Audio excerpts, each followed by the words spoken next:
Yang saya hormati Pak Mulis, SPD MPD selaku dosen pengampu mata kuliah Demokrasi dan HAM. Perkenalkan, saya Agnes Sulandari. Di sini saya akan menjelaskan materi yang terkait dengan pelanggaran HAM Sudan, Ethiopia, dan Myanmar. Hak asasi manusia atau HAM adalah hak-hak fundamental yang melekat pada setiap individu sejak lahir, tanpa memandang ras, agama, suku, atau kebangsaan. HAM mencakup hak hidup, kebebasan, dan kesejahteraan yang harus dijamin oleh negara dan masyarakat. Namun, dalam praktiknya, banyak negara masih mengalami pelanggaran HAM baik dalam bentuk pelanggaran ringan maupun pelanggaran HAM berat. Bentuk pelanggaran ini mencakup genosida, kejahatan terhadap kemanusiaan, kejahatan perang, serta perbudakan dan penyiksaan. Kasus pelanggaran HAM berat banyak ditemukan di berbagai belahan dunia, termasuk di Sudan, Ethiopia, dan Myanmar, di mana konflik bersenjata, diskriminasi etnis, serta represi politik telah menyebabkan penderitaan besar bagi masyarakat sipil. Di Sudan, pelanggaran HAM berat terjadi akibat perang saudara dan genosida yang dilakukan terhadap kelompok etnis tertentu.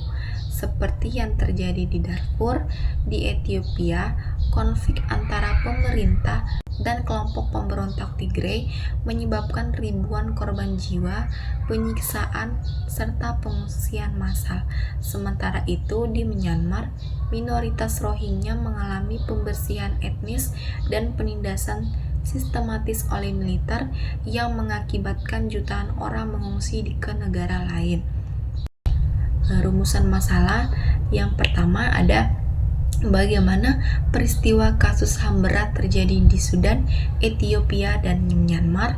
Yang kedua, apa dampak dari pelanggaran HAM yang terjadi di Sudan, Ethiopia, dan Myanmar. Yang ketiga, bagaimana upaya mengatasi pelanggaran HAM berat dari ketiga negara tersebut. Selanjutnya yaitu peristiwa kasus HAM berat yang terjadi di Sudan. Di Sudan, khususnya di wilayah Darfur, terjadi konflik yang dimulai pada tahun 2003 antara pemerintah Sudan yang dipimpin oleh Presiden Omar al-Bashir dan kelompok pemberontak. Kelompok pemberontak menuduh pemerintah menaikkan wilayah tersebut dan mendiskriminasi penduduk non-Arab.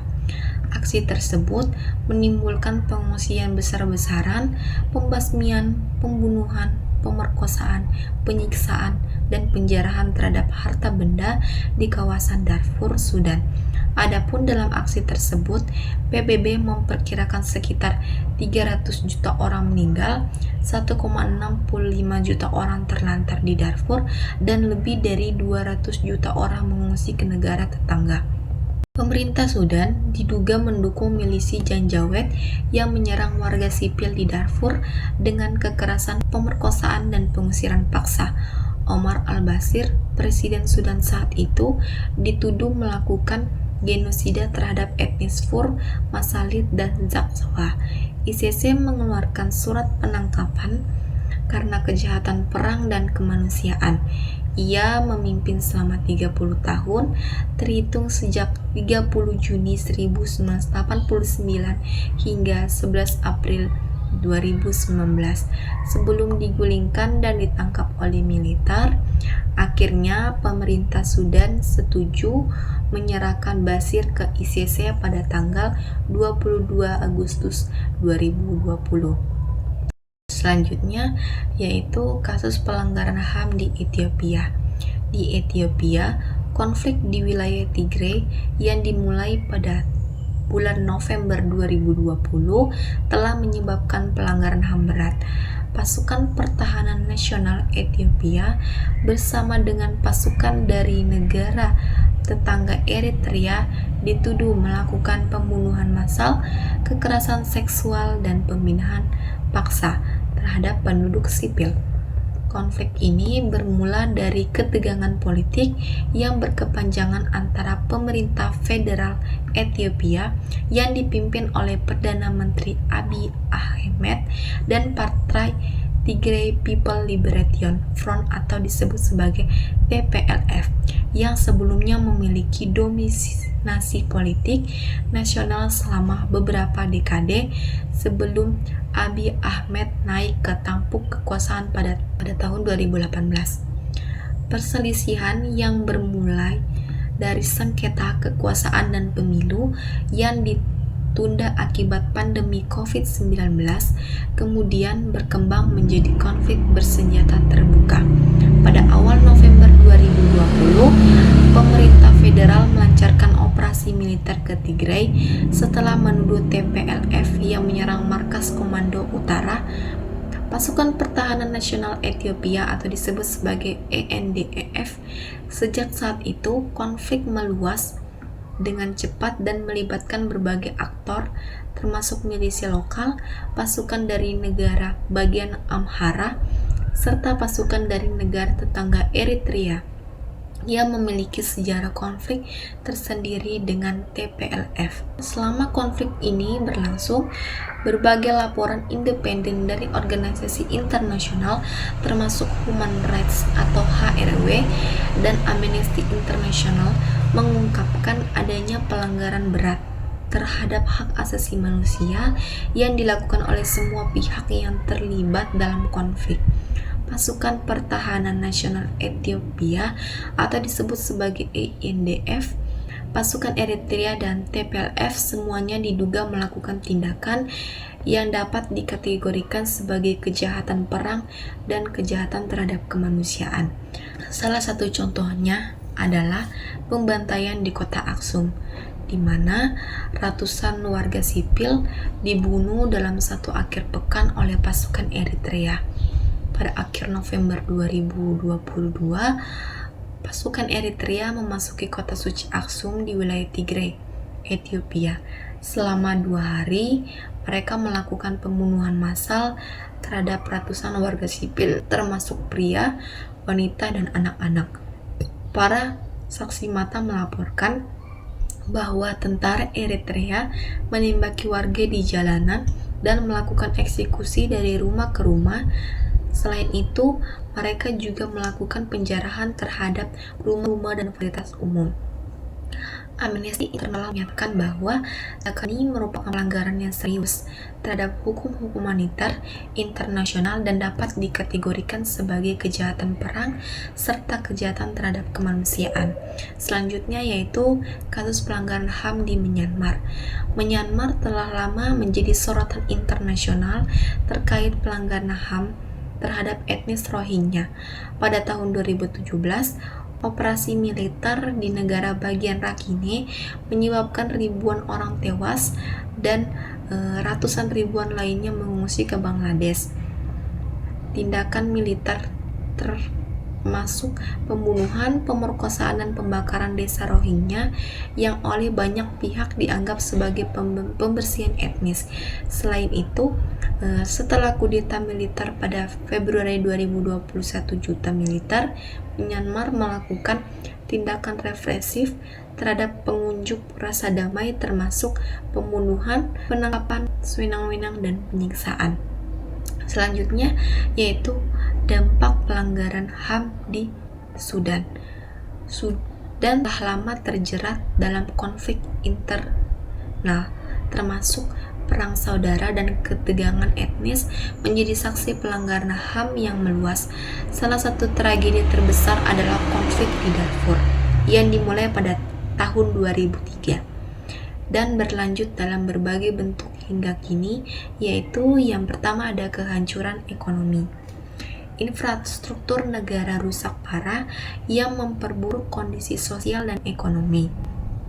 Ekonomi sudah terpuruk dengan tingginya angka kemiskinan, kelaparan, dan kelangkaan bahan pangan akibat dampak langsung dari konflik.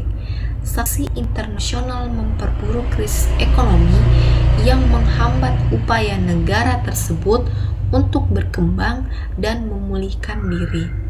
Selanjutnya, yang kedua ada penyiksaan dan pembunuhan.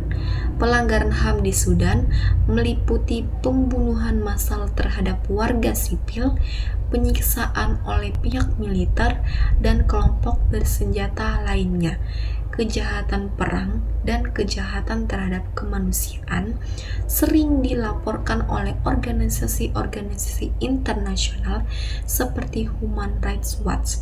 Banyak dari data ini terjadi dalam konteks konflik yang melibat etnis. Selanjutnya yaitu kestabilan politik. Sudan terus dilanda ketidakstabilan politik dengan sering terjadinya pergantian pemerintahan dan kekerasan politik. Setelah penggulingan Presiden Omar al-Bashir pada tahun 2019, negara ini berada dalam transisi menuju demokrasi, namun konflik antara kelompok militer dan paramiliter mengancam transisi tersebut. Selanjutnya yaitu dampak pelanggaran HAM di Ethiopia. Konflik antara pemerintah Ethiopia dan Tigray People Liberation Front atau disebut sebagai TPLF yang dimulai pada tahun 2020 menciptakan pelanggaran HAM berat yang mempengaruhi tidak hanya wilayah Tigray tetapi juga di negara tetangga. Yang pertama ada krisis kemanusiaan.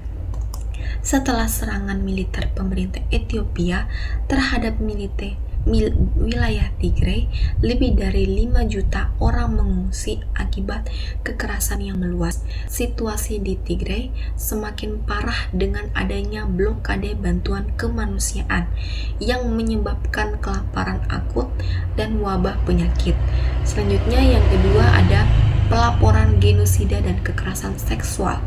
Laporan dari Human Rights Watch dan Amnesty International menyatakan bahwa terdapat bukti kuat mengenai genosida, pemerkosaan, dan kekerasan sistematis terhadap warga sipil, terutama oleh militer Ethiopia dan pasukan Eritrea yang terlibat dalam konflik. Kekerasan seksual digunakan sebagai senjata perang yang menyebabkan trauma jangka panjang bagi korban. Selanjutnya yaitu dampak pelanggaran HAM di Myanmar. Myanmar telah lama terjebak dalam konflik etnis dan kekerasan militer. Pelanggaran HAM di Myanmar terutama terkait dengan penindasan terhadap minoritas etnis Rohingya dan kudeta militer pada tahun 2021 yang menggulingkan pemerintahan terpilih Aung San Suu Kyi.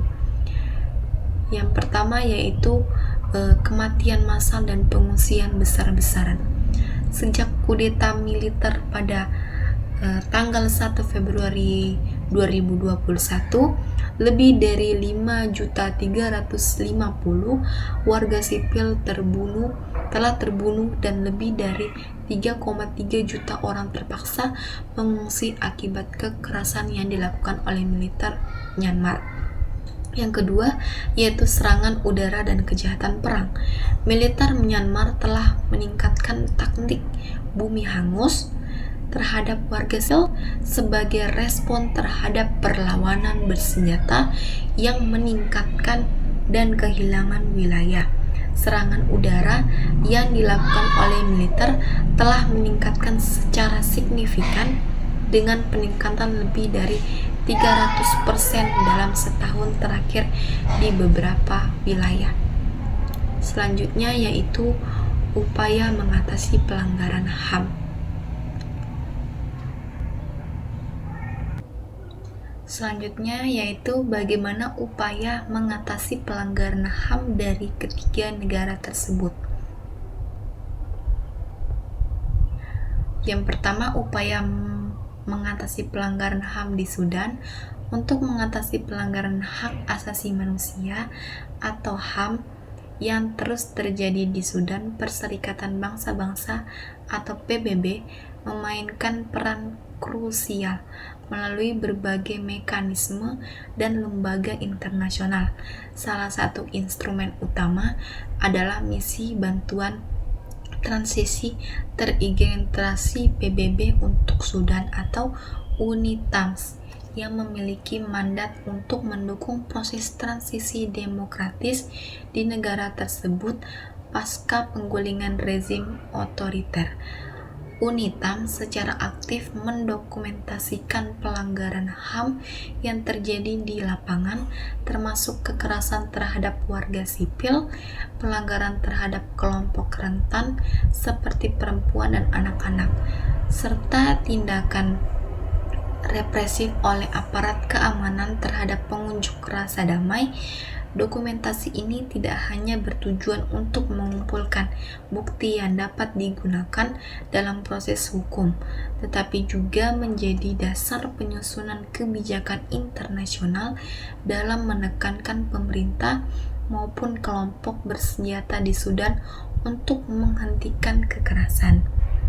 Di sisi lain, Mahkamah Pidana Internasional atau ICC telah mengambil langkah hukum signifikan, termasuk pelaku utama kejahatan di Sudan, khususnya dalam konteks konflik Darfur.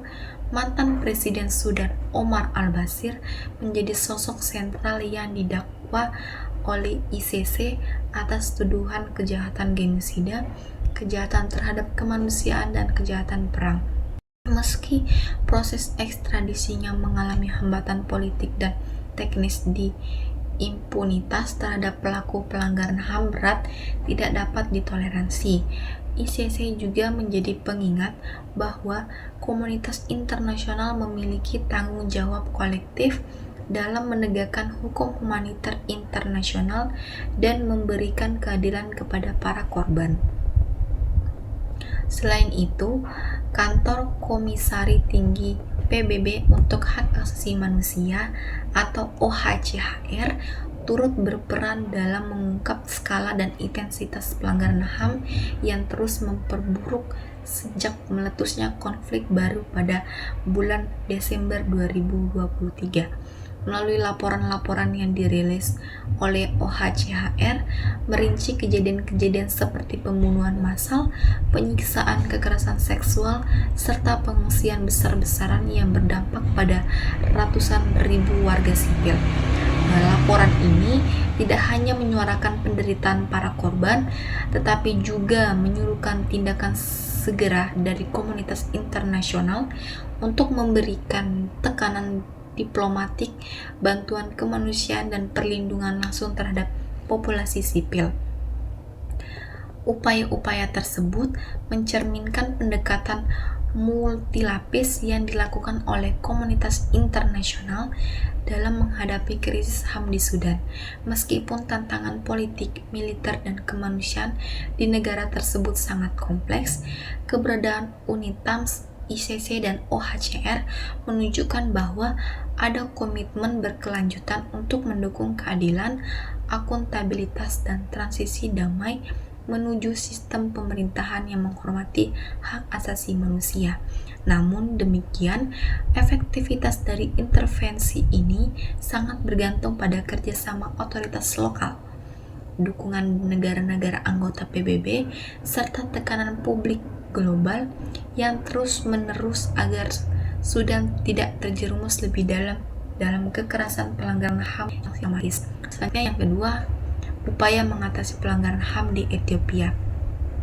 Pemerintah Ethiopia membentuk Komisi Kebenaran dan Rekonsiliasi untuk menyelidiki pelanggaran HAM selama konflik di wilayah Tigray dengan tujuan mempromosikan rekonsiliasi dan membangun kepercayaan antar kelompok.